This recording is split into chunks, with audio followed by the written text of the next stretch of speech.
কিছুক্ষণ পর কথা বলতে বলতে ওর হাতটা আমার জীবনে চলে এলো। আমি ব্যাপারটা স্বাভাবিকভাবে নিলাম। তারপর কিছুক্ষণ পর আমরা সবাই বাসায় পৌঁছে গেলাম। বাসায় আসার পর মামি রুমে চলে গেল, আর রাতের মালপত্র খুলে ফেলতে লাগলাম। এই ছোট ঘটনাটা বারবার মনে করতে লাগলাম। তখন আমার মামির দিকে তাকানোর ফোকাস বদলে গেল। দিন রাত দেখতাম ওকে খুঁজতে লাগলাম, কাল্পনিকেও দেখতে লাগলাম। মামা বাড়ি এলেন। মামা এসেছে বলে মামি খুবই খুশি ছিলেন। সেদিন মামি খুব সুন্দর লেহেঙ্গা পরেছিলেন, তা দেখে আমি হা করে তাকিয়ে রইলাম। কিন্তু মামা এসব কোথায় দেখতে পারে, তাই ওখান থেকে চলে গেলাম। কিছুক্ষণ পর মামা ফোনে কথা বলতে লাগল, আর মামি আমার সামনে এসে বলল, আরে বিজয়, তুমি কি আমার সাথে একটা ছবিও তুলবে? আমি ছবি তুললাম না। আমি মামির সাথে রুমে গেলাম ওখানে ছবি তুলব বলে। ছবি তোলার সময় মামি খুব আঁকড়ে ধরে, আর মাঝে মাঝে সে আমার গায়ে হাত দিয়ে সেলফি তুলছিল। মাসির বিদায় হলো, সব অতিথিরা চলে যেতে লাগলেন। আমি ঘুমালাম, আর বিকেলে উঠে রাতের খাবার খেয়ে রুমের দিকে যেতে লাগলাম। দেখলাম টিঙ্কু একপাশে খেলছি, আর মামি বিছানায় বসে কাঁদছি।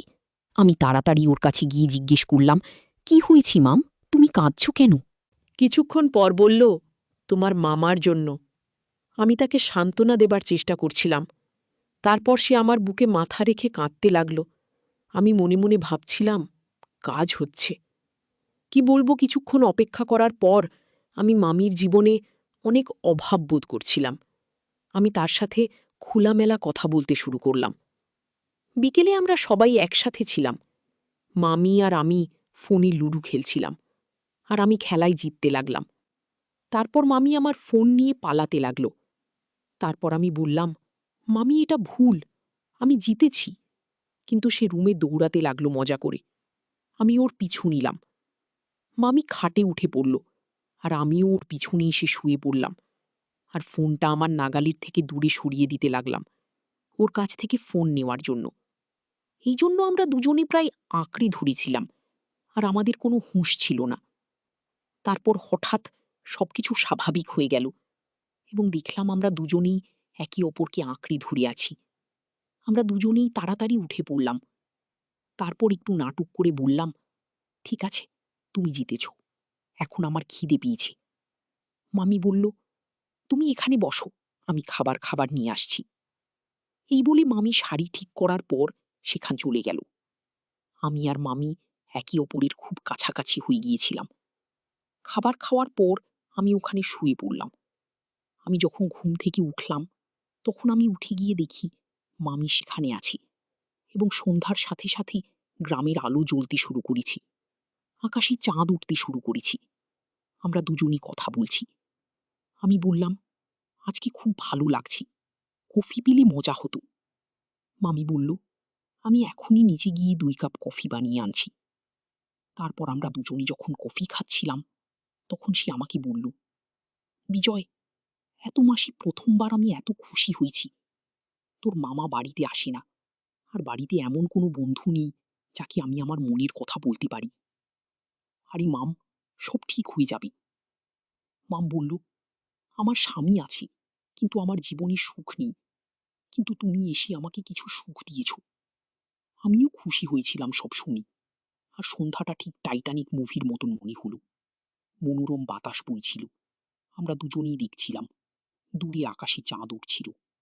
আমরা দুজনেই গল্প করছিলাম। আমি বললাম, আজ সত্যিই দারুণ, আবহাওয়াটা ভালোই লাগছে। সেই মুহূর্তটি এমন ছিল যে একজন তৃষ্ণার্ত মানুষ একটি কূপ খুঁজে পেয়েছি। আমি একটি আশা খুঁজে পেয়েছি। আমি তার প্রেমে পড়া শুরু করেছি। কিছুক্ষণ পর আমরা দুজনেই আমাদের গানে আসি। সে আমার সাথে চোখের যোগাযোগ না করে ওখান থেকে কাপ নিয়ে দ্রুত নেমে গেলাম। আমিও অন্যদিকে মুখ ঘুরিয়ে নিলাম। সে চলে গেছে বুঝতে পারছি না। আমি অনেকক্ষণ বারান্দায় গিয়েছিলাম, এবং মামি আমার দিকে তাকিয়ে রইলি। তারপর অনেক পরে খাবার খেয়ে আমি তার সাথে কথা না বলে ঘুমাতে গেলাম। আমি ঘুমাতে পারলাম না, খুব ক্লান্ত ছিলাম। রাত 1টা বাজে। সেই দিন যা ঘটেছিল আমি শুধু তা নিয়ে ভাবছিলাম, এবং সম্ভবত সে একই অবস্থায় ছিল।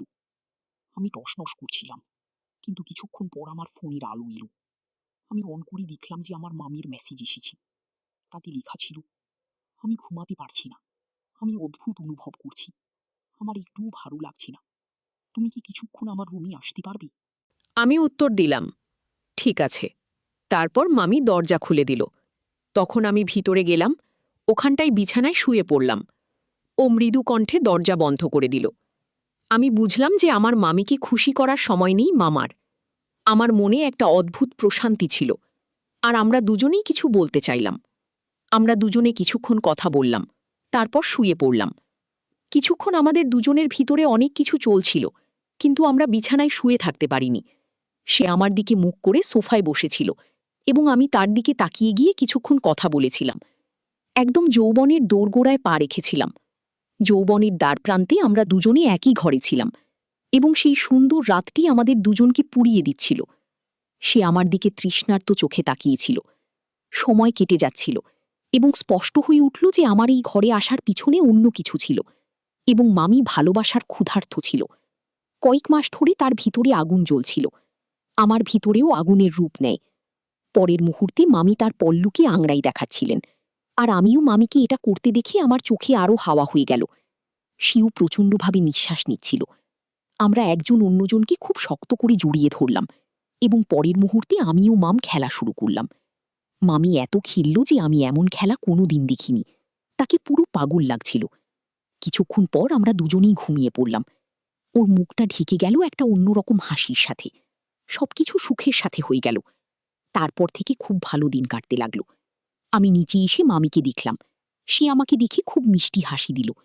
তারপর আমি স্নান করতে গেলাম। স্নান করে ব্রেকফাস্ট করলাম। এরপর থেকে আমরা রোজ খেলতে লাগলাম। যাই হোক বন্ধুরা, আমাদের আজকের ভিডিওটি এই পর্যন্ত। ভিডিওটি কেমন লাগলো কমেন্টে জানাতে ভুলবেন না। যদি আমাদের ভিডিওগুলি ভালো লাগে তাহলে লাইক, কমেন্ট এবং শেয়ার করুন। আর সবার আগে ভিডিও পেতে আমাদের মিস পায়েল ব্লগ চ্যানেলটাকে সাবস্ক্রাইব করুন এবং পাশে আসা বেল আইকনটি অল করে দিন।